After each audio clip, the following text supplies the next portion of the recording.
Welcome back to the Untriggered Parenting Podcast with me, Paula Sampson Lawrence.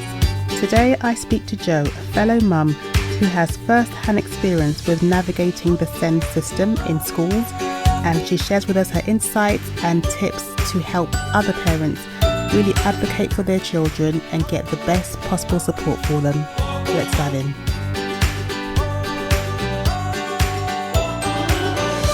So welcome, Jo, to the Untriggered Parenting Podcast.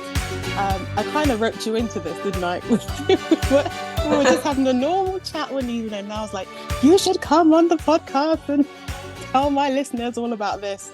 So, because I feel like you had so much knowledge about the kind of, SEND system in the school system and sort of navigating the whole thing, because it can seem quite complex, because it does seem complex to me. And if you're somebody who's at the beginning of it thinking, I think my child might need help, but I'm not sure, just kind of helping us, pare it down and kind of give us a step-by-step through the whole process. So that's why I roped you in to come in this evening, because I think that, I'm sure you'll agree, with children who are neurotypical, who learn in the normal ways, who interact with the world in what they'd call a typical way, school is fine, I'm sure, majority of the time for them. They can integrate really well. But if you've got a child who's neurodiverse, they're going to struggle. So, and obviously a lot of parents sometimes don't know until they start school, and then all of a sudden things are not going as smoothly as maybe they thought it would. Just sort of one of the signs that a parent might think, oh, I wonder if my child might need additional help or additional support. Yeah, sure. I think that special educational needs, it covers quite a wide range of things, and certainly my experience is more in the neurodiverse space, so I can't speak for kind of more broadly than that, but I can certainly kind of speak to my own experiences. And I think that sometimes you'll just notice something as a parent, and I think definitely to trust your instincts is the most important thing. It might be that perhaps your child is getting behind versus their peers on reading and writing, or sort of socializing. Sometimes it's communication or their ability to concentrate and focus. And I think it can be difficult because obviously not all children learn at the same rate. Especially when they're very young, it's not a sign to panic, if your child isn't isn't exactly where all their peers are.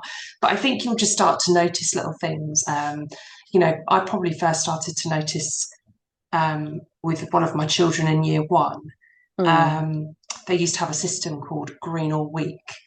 And if you got green all week, you got a sticker. It was kind of a behavioural system. Right, And my child would always sort of be defined in that week by the one mistake they'd made, and they'd never get green all week.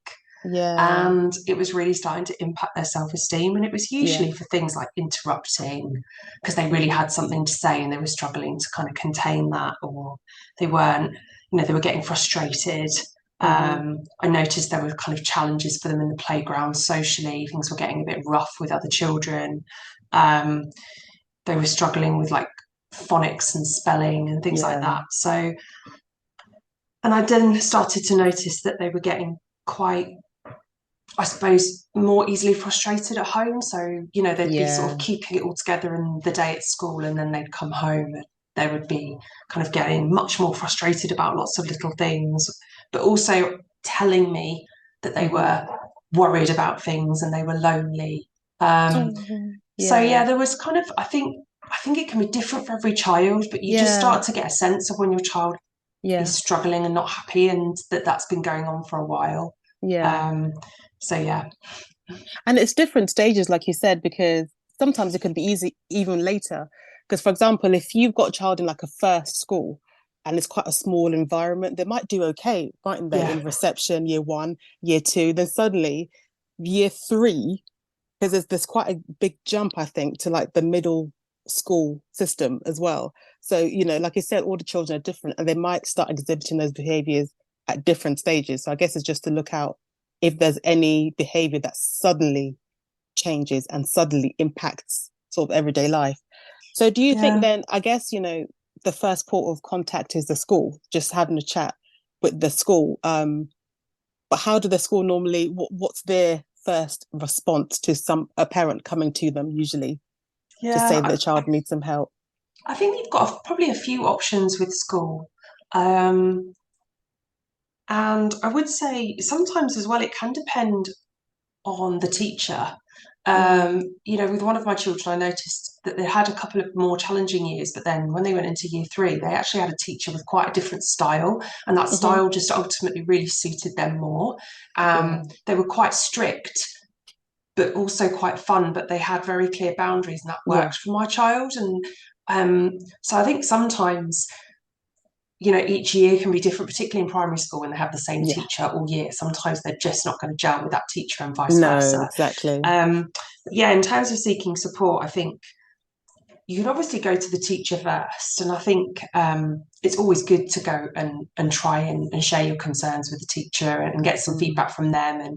And I think it can be really good to share information with a teacher about your child. My sister put together like a really good one-page profile for her son. He had a Oh, diagnosis. yeah. Um, and she put together a little one-page profile when he started school. She's a teacher. So she She thought actually this knew. would be quite Yeah, helpful. And the teachers really welcomed it, yeah, and actually were quite glad of that information. And it was things just yeah, like what he likes, what he tends to do if he's stressed or anxious, um, what signs that he's enjoying himself, things like that, so that they knew yeah, what to look out for, and they also understood a little bit about yeah. him. So that was really helpful. That's a good idea, actually. Yeah, Yeah, I thought it was. I didn't think of it yeah. myself. I was saying, No, I thought no. actually, yeah, that's a really great idea, because you know your child best, and when they go into a classroom, the teacher's got potentially 30 children to get to Yeah, know, yeah, and they're probably quite glad of a bit of a cheat sheet for your child, I yeah, guess. yeah. So yeah, you can talk to the teacher. I think all schools will have a Senko, so that's Hmm. somebody who is, or they usually will, somebody who is responsible for all of the special educational needs for the school. Hmm. Um, and you should be able to ask to have a conversation with them, or to Yeah, have a meeting with them to talk through your concerns. yeah, Um, and they're usually the point of contact if the school are going to put any different kind of provision or a yeah, plan in place for your child.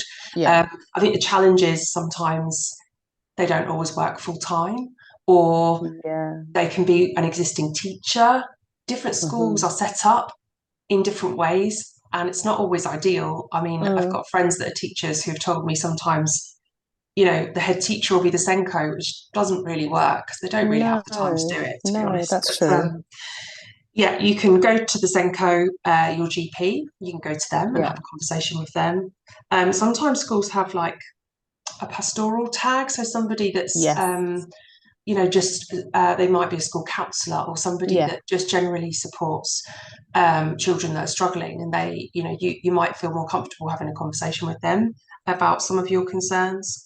um, I think the challenge in a lot of schools is, one, they're all lacking resources, so Yeah, of they're all course. struggling Hmm. often, and I think they have limited knowledge of special educational needs. And I don't mean to say that in a really critical way, but I have family and friends who are teachers, Yeah. and they will tell you the amount of training that they'll get on special needs or particular Mm. conditions or things like autism is Hmm. is quite low. And so they're going to have quite a basic understanding potentially. Yeah. And it's probably, dare I say it, a bit outdated as well. Yeah. It'll be based on Hmm. some guidance, and they might have done a quarter of a day of it. Um, Hmm. so sometimes you will find that you're needing to, Educate them. yeah, it might be that way. Yeah. Or Yeah. you'll just find that they'll say something and you'll think that's really generic, and I don't really know Yeah. that, I don't think that applies to my child. Or they'll say something that's a bit sort of stereotypical, Yeah. and not really relevant. So yeah, but I think first part of call is talk to your teacher Yeah. and talk to the Senko. So is it worth pursuing an actual diagnosis? Because there's pros and cons, isn't there, to both? or shall I just sort of manage what I see them exhibiting? So whatever behaviors, look into those behaviors and see how to best manage it and, reduce any impact on their learning, on their social life, family life. Yeah, and I think it's a very personal choice. And I think you do have to weigh up the pros and the cons. You know, I'm really conscious that there is a really long wait list on the NHS for most referrals for things like autism, ADHD, things like that. And you can be waiting a really, really long time. And some parents might choose to go privately. But of course that comes with a cost, so that, there's pros and cons to both. And, and of course that financially it might not be an option. Personally, again, I can only speak from my own experience. I think I reached a point where I just wanted to know, so that I knew, I felt sort of like knowledge was power. And if I could understand if my child, and I think this was, this wasn't a kind of knee-jerk reaction, because I started, really questioning if my child had special educational needs in year 1, and I didn't seek diagnosis until year 5. So it wasn't kind of a very quick thing. And by that point, I think I just felt that I really wanted to know, so that I could understand how better to support, because I'd know what I was, I just know what the situation was. And I think, and I was a bit saddened, because at the time the Senko had I'd let her know that I was going to go and get a private diagnosis for my child. And a private assessment for my child. I didn't know what the diagnosis was going to be. And she kind of said, well, I think it's a real shame. I think you're kind of labeling your child. And, they're fine. They don't need it. And, to be honest, this was part of the problem, that I'd just been told for too many years that my child was fine, when they clearly objectively were absolutely not fine in school, to the point where they were telling me that they didn't want to be alive anymore, which was absolutely heartbreaking as a parent. Of course, And and I think the tipping point for me came because we actually went into lockdown, and I saw how much my child actually benefited from being at home and had time to, I suppose, recover a bit from the burnout that they were experiencing at school. And their sense of humour came back, and they weren't anxious all the time, or having meltdowns about everything all the time. So anyway, I went forward with getting an assessment, and in my mind I thought, well, actually, my child's getting labelled anyway. My child is getting labelled as, that is so true, lacking naughty, focus, being disruptive. Your children might be labelled as weird, lazy, aggressive, stupid. I think children can end up getting labels anyway. And as I say, it's a really personal thing. But for me, I think weigh up the pros and cons, consider what the options are. I think the other thing, which is quite important, is that if your child gets a diagnosis of something and actually they have a registered disability, they are legally entitled to reasonable adjustments, whether that be in school or in the workplace. So I think it helps for you to be able to advocate for them, and to kind of talk about what is a reasonable adjustment for them. And often what I've learned so far is some of the most reasonable adjustments are small. They are zero cost. They're not complicated, and they work for the kind of benefit all children. All children, ones that aren't kind of neurotypical. So I kind of I was for diagnosis personally. And I bet you they would never implement certain things unless you had a diagnosis. Like you said, even though it would benefit, probably all the children. And I wanted to go back to something you said about they label the children anyway. The kids get a different teacher every year, and I'm sure they have notes, right, to pass on to the next teacher. So instead of writing so-and-so can't focus in class, can't sit still, disrupts the class, instead of writing that, they can just write, has a diagnosis of whatever it is, which reads better, doesn't it, really? Because one says, this is a problem child, and the other says, this is a child who just needs extra support. I know a teacher will probably say, we don't really write it like that, but generally that's the general sense of what they'd probably write without an official sort of diagnosis. But Yeah. I do wonder, um, how does having that label affect the child? Do they even, you know, did it even bother them at all, or just something that they just accepted and went on with life as normal? I think that's a little bit more complex actually, Mm, and I think it depends on their age. And I think there's been, in some ways, massive benefits for us as a family, yeah, understanding that yeah, we're probably on the whole not very neurotypical. Because yes. we have quite a few people in the wider family that aren't Hmm. neurotypical either. And it gives us a way of kind of framing some of those challenges or some of the things Yeah. that we do really well, and ways in which we look out for each other at home, or Hmm. almost make adjustments for each other at home, um, and have some vocabulary for that. And Yeah.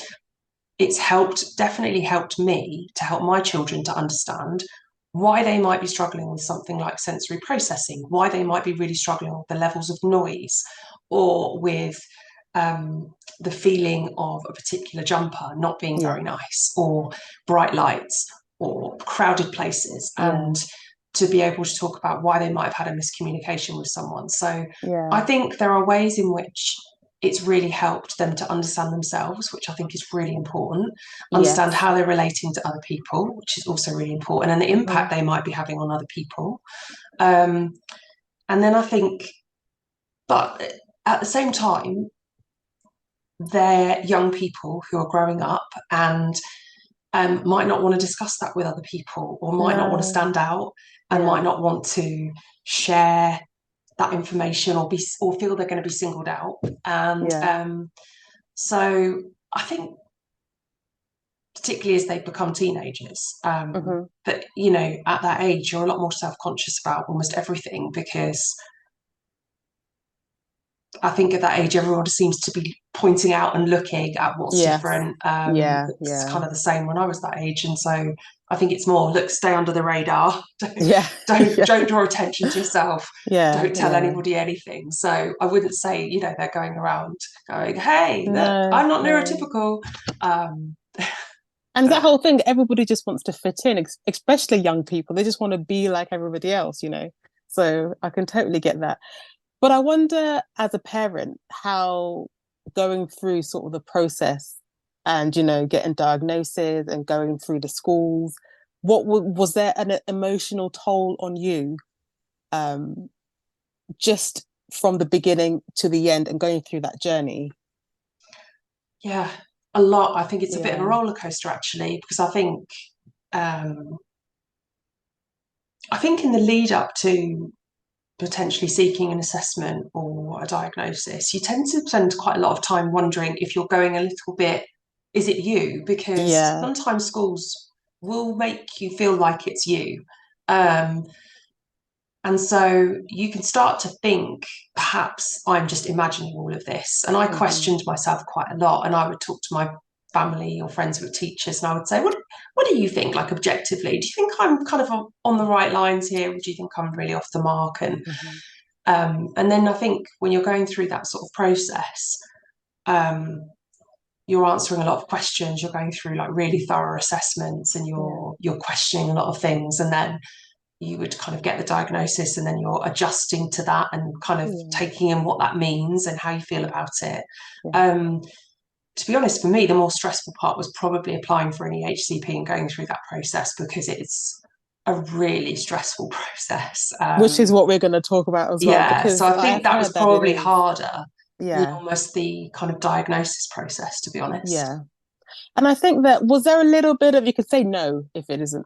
Was there not, denial is not the right word, but was there a bit at the beginning, because you said there was a few years before you actually pursued a diagnosis, where you thought, maybe they'll just grow out of it, Yeah, because kids go through so many changes. It could just be, let's give it a year. Maybe it's year 3 that's a problem. Maybe it's year, yeah, So it was that sense of, let's just see, let's just walk it out a little bit and see how we are a bit further down the line, yeah, definitely. And also, I think you get a lot of unintended advice, no, well-intentioned advice, Mm-hmm. and Or um, ill-intentioned. and feedback Yeah. from people who can also make you think, oh, they just need more discipline, Yeah. or oh, that's just kids. That's just so people that will Mm-hmm. probably who just don't understand why you'd want to know or care to know. Yeah. Um, and we'll just sort of brush it off. So then again, Mm-hmm. you're kind of saying, you go through phases, particularly when they're getting on okay at school and everything's Yeah. kind of going along okay. You're sort of like, oh, maybe I'm just overthinking it. And Yeah. then they'll go sort of down this dip at school where they're really struggling and they're really not happy. You can see that they're just really struggling, Yeah. and you think, no, there's just something, I know it instinctively, I can feel that they're really struggling here, and I think Yeah. there's a reason why they're struggling. Yeah. And so, yeah, as I say, it probably took me a good Mm-hmm. 4 years to move into that kind of decision to go and get an assessment, because of all those reasons. Yeah. So from the assessment, was that a pretty straightforward process getting the assessment? Because you went private, didn't you? Yeah, I So did. Um, yes and no. So I think you have to be really careful, because I think there's a lot of people out there that want to make money. mm, And I think there was a Panorama program recently, I think, about people that were doing assessments and within an hour were giving you a diagnosis and offering out, medication, and yeah, it sounded like, some real kind of yeah, cowboys out there. Um, so I think you need to do your due diligence. You need yeah, to look for really established companies who follow the nice guidelines, who yeah. have a multidisciplinary team that do all of the things. And Hmm. often they're also companies that will do, they're organisations that would do it Hmm. for the NHS. So Right. if you can find people that are Yeah, following all of the guidelines, so that for yeah, me was quite important. If I could get a recommendation as well, that was good. yeah, Um, and then trying to find one that's sort of a reasonable price that offers you kind of the options that you want. yeah. Um, so, and then you have to fill out, God knows how many questionnaires and remember Gosh, everything. everything. So what I would say is, wherever you can, if you've got a terrible memory like me, just make notes of everything, Yeah, because it's amazing how much, if you are in this position, yeah. um, all the things like when they spoke, all the key Yeah. milestones, Oh my challenges, gosh. all those kind of things. Yeah.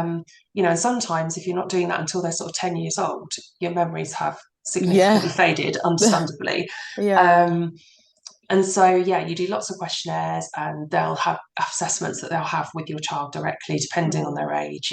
Will very much depend on how the assessments are done. Yeah. Um, and yeah, the process can take probably a good few months. Okay. Yeah. So, and on the NHS, it tends to be longer, just because there's usually just a longer gap in Yeah. between each stage. Um, Right. I see. but yeah, And how many sort of stages are there? Or does I it think differ? it's slightly different, kind of on the Yeah. NHS how they do it, because they'll be pulling. So usually they want information, and with this is, again, I'm just speaking from my own experience, and this was Yeah. particularly around autism, ADHD assessments. Mm. Um, they need information from you, and they need information from the school. So you will Yeah. need to send questionnaires to the school as well, so they can give you their Yeah. feedback, and then assessments with the child. Um, and I think on the NHS, that will just be done in stages. Yeah. And with each stage, you'll be on a referral, and then you'll be on a wait list, and then you go to another wait list and another Yeah. wait list. And then probably when they review all of that information at the end, you have to wait for that to be done. So Yeah. I think if you go private, you just tend to um, have that amalgamated into a shorter period of time. Yeah. There are some people that, and I have to be honest, there are some schools that will have the attitude that if you go private, that Mm. you have they won't accept the assessment, which legally they can't do, particularly if it meets NICE guidelines, Yeah. or that you've paid to get a diagnosis, which just seems ridiculous to me, because it's a bit of an insult to the people that do It's the assessments, that they just want to take your absolutely. money to give you. And certainly from my Yeah. experience, with one of my children, I did ADHD and autism. And the Yeah. ADHD, they weren't diagnosed with ADHD, but they were Yeah. diagnosed with autism. And arguably, if that, based on that theory, they would have just told me that my child had everything. And Yes. Yeah. That's so right. I think there is a bit of stigma. So I do want to be honest about that, because, Yeah. I think you could face challenges from schools, or, saying, well, this, you can't, I know that some schools will tell Yeah. parents that you can't go and get a private diagnosis. It won't be accepted, but that's not true. That is just ridiculous, though, especially knowing the wait times on the NHS. If a family has the means to get a private assessment, Yeah. why wouldn't they do that? Yeah. And arguably, That's you're just then shocking. offering a space. You're not taking To up up a space space on the because wait list. yeah, Other people can be seen quicker. yeah, So, you think that, and I know for a fact that some of the companies that do the assessments yeah, do them for the NHS. So, yeah. you end up seeing the same people. The same people anyway. Yeah. So once you finished the assessment and you got the diagnosis, when you how did you then just take that to the school and what was their reaction and what did they put into place? Was it immediately or was there a sort of gap before they started to implement things? Um, yeah, I mean, I would say with anything, it's never a silver bullet. There's always constant conversations. I think if your Mm, child does have special educational needs, you have to accept that you will always have to be somebody who's advocating for them, and constantly, yeah. it's never really going to stop. And um, this, for me, isn't about criticizing schools. I know that Hmm. schools are massively Yeah. underfunded, under-resourced. Teachers are trying their best generally. Hmm. That they, when you're having to go in and have conversations, Yeah. but my view is you're the only person that's going to advocate for your child. Yeah. Your child's Yeah. only got you, and if you don't do it, no one else will. And they've It's only got true. one chance at an education. Yeah. And Yeah. they're only going to go through that teacher's doors once, or that school's doors once. So, Hmm. you have to try where you can to have a conversation. It's not Yeah. about being unreasonable, but it's about saying, look, I really need to raise a concern here. Yeah. And so I think with my first child, they already had an IEP, which is an individual education plan. And that's sort of the first level of support. So at the Right. point where I got the diagnosis, Yeah. I was of I'd reached a point where I didn't feel that the IEP was really making much of a difference. They were still Right. struggling in school. Yeah. There were lots of challenges, and they were deeply unhappy. And that was the point when I decided that I was going to apply for an EHCP. So again, another myth is that Mm. people think that only a school can apply for an EHCP, but you can apply for an EHCP as a parent, Oh, if you that's good want to to. know. Yeah. And even if the school tells you that you won't get one, don't listen, do Yeah. it. Do it Um, anyway. Yeah. I was told the same thing, and I Yeah. got an EHCP. It's not an easy road. It's really not. It's Yeah. really hard, but um, you can apply. Um, Sorry to interrupt, but is it sorry. because their school don't want you to do it directly, or do they not? Do most of them not know that you can get one directly without going through them? Do you know what? It's a really good question, and I ask myself that question because I think that the culture and the local authorities have created so many stage gates and Mm, this perception that a child has to be in such a challenging place, or difficult yeah. sort of place, or so behind, Yeah. that I think the perception is that EHCPs are very difficult to get, and that is true. They are Hmm. constantly rejected, and but I think the stat is something like 96% of cases that go to the SEND tribunal Yeah. are won in favour of the parent, Oh because wow. most of the time the local authority are not working within the law, the laws of special educational needs.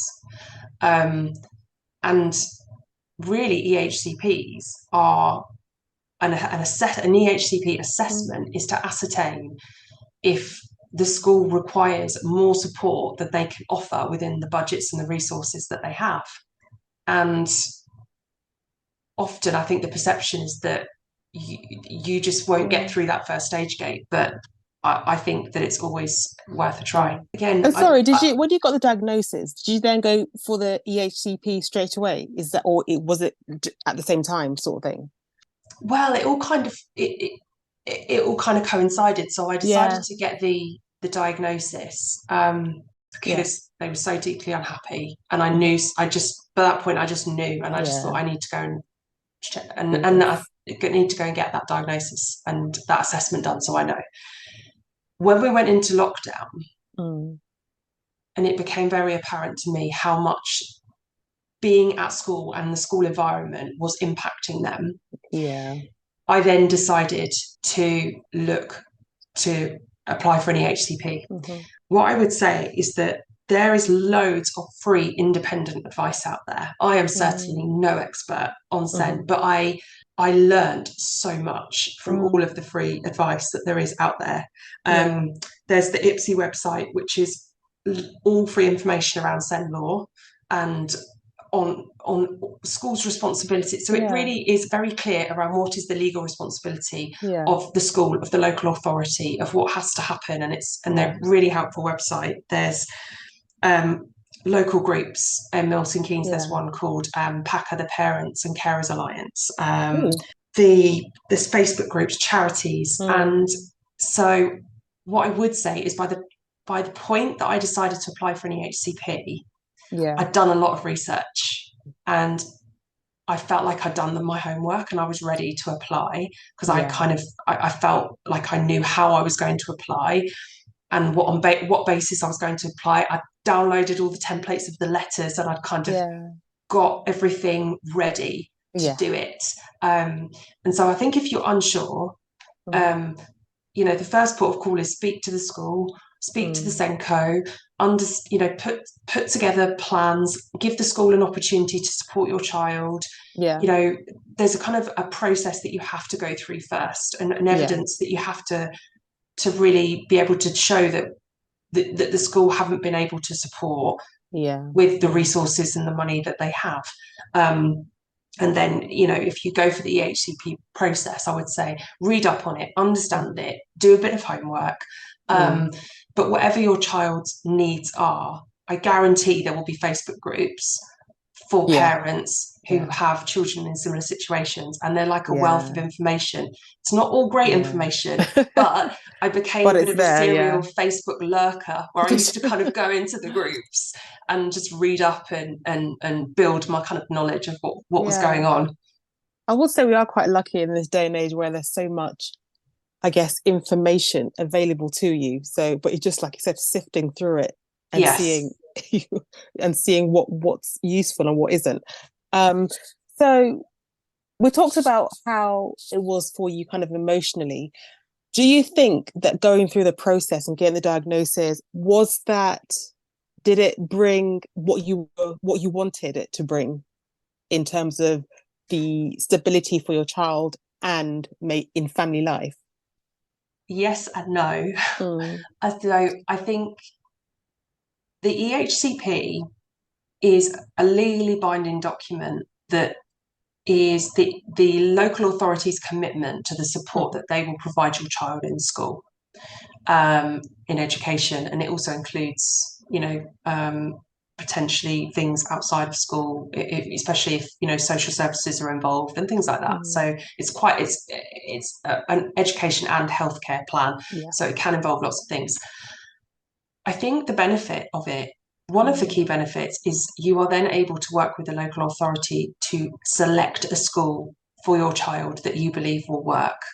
It's not that simple, obviously, but that was one of the real benefits for me, because that EHCP came into place in year 6, and I was able to select a secondary school that I felt would best be the best environment for my child, which you can't really do if you don't have an EHCP. And it also then gives you the basis to, I think people think if you get an EHCP, that's it, it's fixed, right? And the reality is it's not, because schools, again, go back to the same thing. They're under-resourced, they're busy. And just because something's on a piece of paper, that doesn't mean that it will be executed effectively all the time. My cousin, I think within her EHCP, there were sessions with a speech and language therapist. And the school had an obligation, and the local authority had an obligation to provide that. But actually, if they're struggling to find a local speech and language therapist, or that person's sick, or they can't access that, it doesn't necessarily mean it's going to happen. So I think it definitely helps, and it definitely has meant that I can continue to have some really helpful conversations with schools around what do all those little adjustments look like. And as I said before, actually, some of the most important things have been some of the small things that have been enough to make a huge amount of difference to them in school. And to have those within the EHCP, it just means as well, if it's starting to fall away and they're not getting that support, that you can go back in and say, hang on, this is within the EHCP, we need to have a conversation, I need to understand why it's not happening. You know, what can we do to try and fix it? Because you've got, I guess, something to hold them to, because it's within this document. So just as a final takeaway, I suppose, what can we, tips can we give to parents, just to kind of cap it all off? Maybe somebody who's wondering, I wonder if I should start this process for my child, or they seem to be struggling. What can I do? What would you say to somebody who's finding something in that position? I think, first of all, trust your instincts. Going back to the beginning, really trust your instincts. Nobody knows our children better than us. And, that's right. We just often instinctively know. And I think trust your instincts. Initially, whenever you're having conversations with schools, I think just follow up in writing, not in a really passive aggressive way, but just in a, as we discussed. I have a terrible memory, so it really helps me to remember what we agreed, and then I can go back to it and kind of say, oh yeah, actually I didn't do that thing I was meant to do, or we haven't got that sorted yet. So you can go back to them, and just keep all records, keep all the school reports, keep everything. You never know, sometimes it can be really helpful later on. You'll need to refer to them.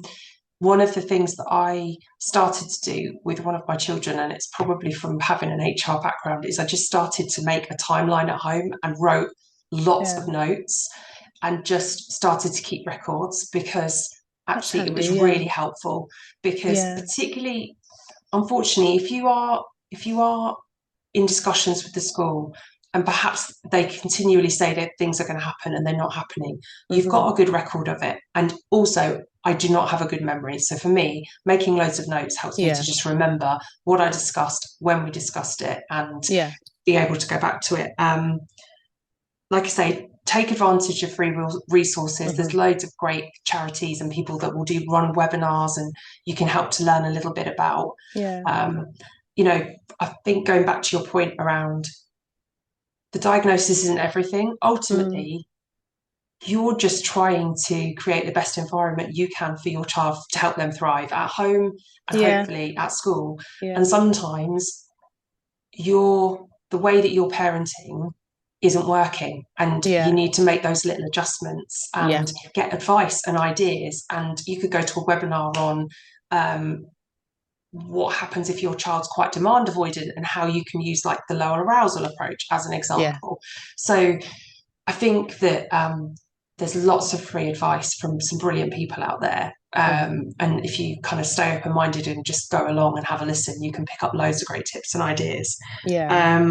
I think where you can, try and keep the relationships with the school. I think that can be difficult if you feel like you're being ignored, gaslighted, blamed. Yeah. But while your child's there, you have to try and work with them. So I think Yeah. where you can, to try and keep a relationship with them. And I think just be ready to accept that. Particularly, I found this quite hard because I don't, that thing of just wanting to be liked. Yeah. I didn't always Yeah. like to have to go into a school and say, I'm Yeah. not happy with Yeah. this, and this actually isn't okay, and you need to fix it. Because sometimes that is just the case, and Yeah. it's really hard I sometimes, depending I on your get that too. personality, right? Yeah, yeah. No, I'm the You same. might, I'm the same. but I you've just try got to to be ready avoid to all do it. conflicts, right? Yeah, and I think it's hard because I think often parents whose children are getting diagnoses often then Yeah. find that they might have undiagnosed Yes. needs and Yeah, support, and they're absolutely. struggling. They're struggling at home, and so it's not easy. I think to No. navigate it all. So just be kind to yourself, and without being a bit of a cliche, but just I'm sure Look you're doing after the best you yourself. can, whatever Yeah. you're doing. Yeah, exactly. And I think we talked about this before, haven't we? Where it's the world is probably more neurodiverse than it is neurotypical. Yeah, And, the fact that our school system, again, I've even said on this podcast before that I have the utmost respect for teachers. yeah, It's an impossible job. You've got 30-year-old kids, one of you, maybe an yeah, assistant. It's impossible. I've got 4 kids and I'm like, can I have some help, please? So, yeah, it's an impossible job. But the fact that the way it's set up, it just doesn't suit so many people. There's so many kids that hate school. I don't know whether you liked school when you were growing up. I not was a pretty really. good student and I hated school too. Yeah, And we've got kids saying they hate school and we're all going, okay, anyway, let's all just get on with yeah, it. Nobody stops to think maybe there might be something wrong, with school. Maybe the atmosphere, the environment is not conducive to so many children. What can we do to change that? But I know, I guess we yeah, know it's not an overnight thing. It goes from the top all the way down. It will take, I don't know, if any change can be done, it will take years and years. But there needs to be a shift, I think, in mentality first before we even look at changing the school system. But yeah. but I really think there's more neurodiverse kids, and most of us are 100%. probably masking anyway. Most of us are just pretending and trying our best to Yes. fit into the And that is a massive thing, particularly with girls. I think they yeah, get much less likely to be kind of diagnosed or getting yeah, support. And I think there are more teachers now that have a better understanding of it. mm-hmm. I've noticed a couple of times recently when I've spoken to teachers, particularly if they have anyone in their family Yeah, that is neurodivergent, that they're much more likely to have a bit of an understanding and recognize it in other yeah, children and be a bit willing to make some adjustments, yeah, even if it's just understanding that sometimes children are just more likely to interrupt, particularly if it's something they're really enthusiastic yeah. about and they're not doing it to annoy you. Yeah, to be a Um, pain. It's just yeah, it's an automatic instinctual thing, you know. exactly. Yeah, I think, that's why I also think in primary school it can very much depend on the teacher that they Yeah, have, depending on their knowledge, their style, yeah, their willingness to try different things. yeah, But yeah, you're right. It's the education system is letting down, unfortunately, a lot of children. I think yeah, most teachers would probably recognise that as well and yeah, agree with that. And that's just the way that our education is set yeah, up in this country. In fact, yeah. there's so many children that aren't even at school; they're at home Yes, with yeah, parents who yeah. are just absolutely lost, do not know what to Don't do, know what to don't, do. Yeah, and that's really heartbreaking, and yeah. it's a shame. And people will say, the school will say it's a parenting issue, and then the parents like, my child is anxious at school. Of course, they don't want to go in. So it's like a little bit Yeah, of a back and forth, isn't it? Like I said, yeah. there's blame shifting going on. Oh God, yeah. You only have to be in a few Facebook groups, to be honest, to hear absolute horror stories of Yeah, how some parents are being treated, how some children are being yeah, treated.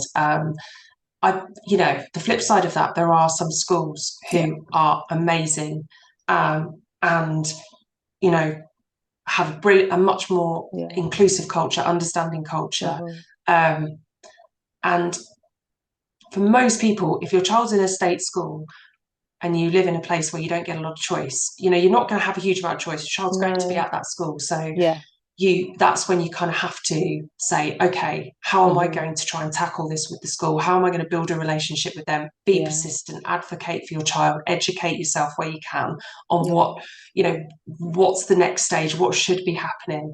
And because you know, as you said, the education system is not going to change, not for a while. And I think we just have to be ready to try and step in and advocate for our children where we can. Absolutely. Well, thank you so much, Jo. That was excellent. I think you gave us so much information, and you mentioned some links earlier so I'll put those in the kind of show notes. Yes, I'll send some of the links to the ones that were most helpful to me, and they're quite well established websites. So I'll send them over, and you can. Excellent. Well, thank you for coming on and chatting. Thanks for having me.